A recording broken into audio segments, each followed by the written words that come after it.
Anyong mga kabusan, isang araw ng buhay ko dito sa South Korea. Ako nga pala si Glenn, isang OFW dito sa South Korea. Ganito nga pala nagsisimula ang araw ko. Hapon na ako gumigising. Ang umaga ang siyang gabi ko, ang araw ko ang siyang gabi ko. Yes po mga kabusan.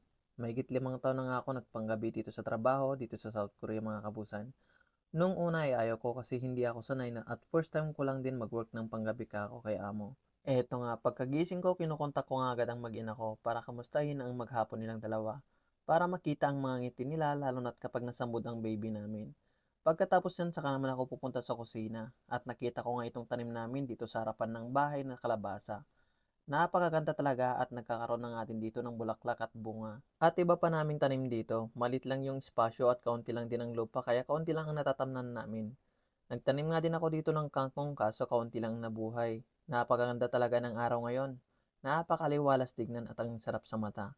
Pumasok na nga din ako dito sa kusina at naglaga lang ako dito ng itlog. Yung itlog pala na nabili ko mga kabusan, parang itlog yan sa Pinas, kulay puti. Kadalasan kasi brown eggs ang nabibili namin. At sinubukan ko nga lang din ngayon na bumili ng puting itlog. Habang nag-aantay, nagbuhat lang din ako dito ng kaunting dumbbell para mapagpawis naman lang. Pero hindi naman ako pinagpawisan. At nung nalaga na nga yung itlog, naligo na nga din ako saglit. Medyo mainit nga din dito sa South Korea. Summer na summer na. Masarap na maligo sa ilog o kaya sa dagat. Pagkabihis ko nga, saka naman ako bumalik sa kusina para kumain ng nilaga kong itlog. At saka naman ako nagsalin ng gatas sa baso at pinainit ko nga lang din dito sa may microwave. Goods na nga din ito para sa akin. Oops, 2 itlog lang ang kinain ko dito. Mamayang 12 AM, break time na ulit yung dalawa. Kapag di nakapagluto, syempre sa CU lang ako pumupunta, isang convenience store dito sa South Korea. At dahil panggabi, walang restaurants na nakabukas. Eto nga, nakagayak na ako, papasok na. Kasabay ko nga pala dito si Sam Melvin na panggabi papasok sa trabaho. Magkaiba kami ng kumpanya. Nangungupahan lang ang amo ko sa amo nila sa pabahay kasi mag-isa lang din naman ako. Walking distance lang mula dito sa bahay, sa tinitirhan namin hanggang sa kumpanya. Around 3 to 5 minutes ay andito na nga din ako sa kumpanya. Eto nga, nadatnan ko nga din dito si amo sa labas ng kumpanya. Nag-break siguro para marelax ang utak at katawan kahit kaunti. Nag-time in lang ako dito, kinuha ang vacuum cleaner, saka naman ako naglinis dito sa harapan ng kumpanya.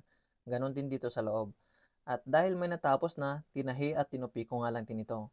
Ang gawa nga namin dito ay parts ng mga damit. Kwelyo, manggas o kaya naman laylayan ng jacket.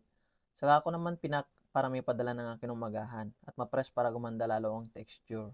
Magaan lang ang gawa namin dito, kaunti lang ang buhatan kapag delivery lang sa umaga ng mga box. Pero dahil 12 machine ang inoperate namin dito, kapag nagana lahat ay nakakapagod din. Pero normal lang na pagod lang. Eto nga, madaling araw na at madilim pa sa labas. Kakauwi ko nga lang din. Hindi rin ako agad natutulog dito at nagpapahinga lang muna ako dito ng 3 oras hanggang sa Monday ko nga gumising ang mag-ina ko. Kapag hindi ko na nga din maantay, natutulog na nga ako. Tapos na naman ang isang araw ng buhay ko bilang OFW dito sa South Korea. Anyong!